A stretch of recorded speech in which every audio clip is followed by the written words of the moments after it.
Salut tout le monde, cette fois-ci on va vous montrer comment changer des cartouches, des cartouches classiques vers des cartouches rechargeables sur une Epson Expression Home XP425. Donc c'est valable pour toutes les séries XP, mais on fait une précision que c'est une XP425. Donc aujourd'hui nous avons plus de cartouches. Remplacer, donc elle vous met remplacer les cartouches d'encre et démarrer. Donc j'ouvre le capot.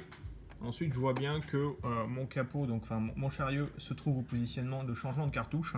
Et ensuite, je prends nos fameuses cartouches rechargeables. Donc, près d'avant, je vous conseille de retirer les petites languettes ou les petites languettes jaunes ou les petites stickers qui se trouvent ici, donc côté droite. Donc, côté gauche, c'est la recharge et côté droite, donc c'est l'appel d'air. Si vous laissez donc dessus, c'est les capuchons, les caoutchoucs, enfin tout ce qui va être livré, ça dépend du lot. Donc vous risquez d'avoir des impressions blanches, c'est-à-dire vides, il n'y aura plus rien. Ou vous aurez de la couleur, mais par contre, malheureusement, au bout d'un moment, ça va se dégrader. Donc c'est pour ça que je vous conseille de retirer les petites languettes. Voilà, bon, allez, on va procéder à un changement de cartouche. Donc je vais faire une par une. Je commence par la black, donc par la noire. J'insère la noire.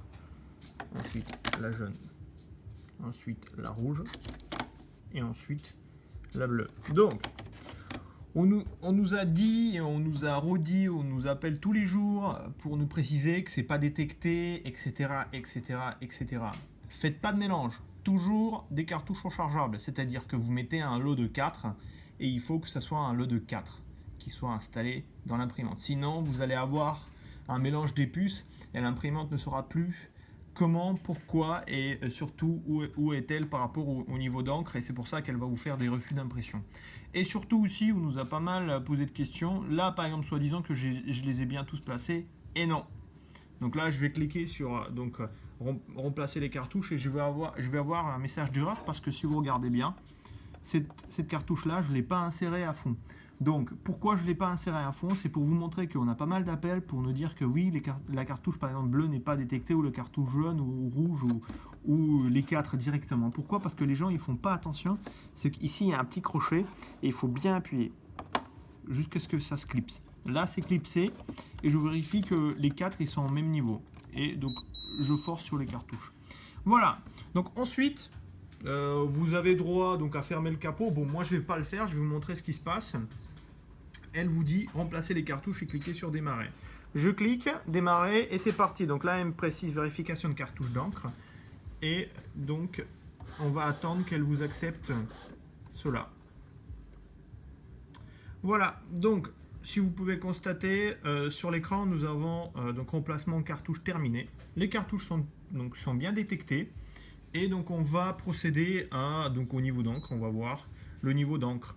Donc le niveau d'encre est correct, d'accord. Et ensuite ce qu'on va faire, on va faire une maintenance, c'est-à-dire on va vérifier les bus. Donc j'ai placé la feuille et ensuite je clique sur impression en cours. Voilà.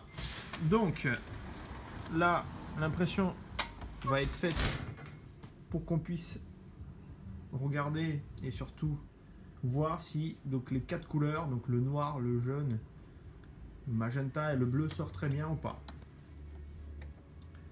Voilà.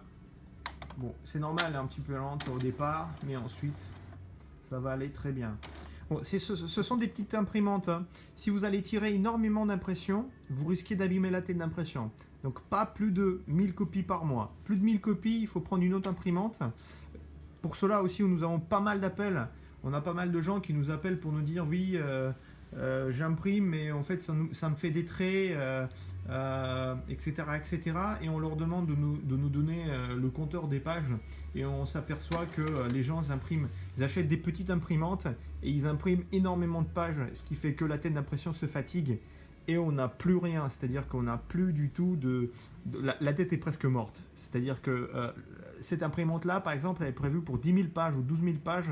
Et au bout de 12-13 000 pages, vous avez un compteur de Wattpad Ink, donc de récupérateur d'encre qui va être plein. Elle se mettra en erreur ou que la tête imprimera avec des traits en impression.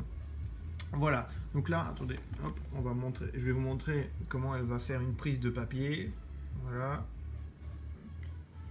Donc avec les cartouches d'encre rechargeable, vous allez pouvoir économiser jusqu'à 80% d'encre et surtout de votre argent. Parce que vous achetez par exemple une cartouche en grande surface, ça va vous coûter, admettons, 9 euros. Alors que chez nous, votre pouvoir d'achat il va être plus supérieur à cela, parce qu'un bidon chez nous, ça coûte à peu près entre 7 à 10 euros, et le bidon, vous allez faire 10 recharges. 10 recharges, et avec 10 recharges, vous allez pouvoir donc recharger du coup 10 cartouches. Et donc si vous comparez à la cartouche d'origine, c'est 9,90 x 10, donc ça vous fait 99 euros. Alors que chez nous, vous allez dépenser uniquement 10 euros pour tout, une économie de 80%, donc 8 fois la cartouche d'origine. Voilà, donc là ça y est, c'est parti. Elle nous a imprimé la page de test. Et on voit bien que tout est ok. Il y a un petit peu noir, mais ça c'est normal, ça va partir. Donc on voit bien que le noir se présente bien, donc la couleur bleue, la couleur rouge et bleu. Voilà, donc c'était PC Boom. Merci d'avoir visionné notre vidéo et à très bientôt sur notre chaîne. À bientôt.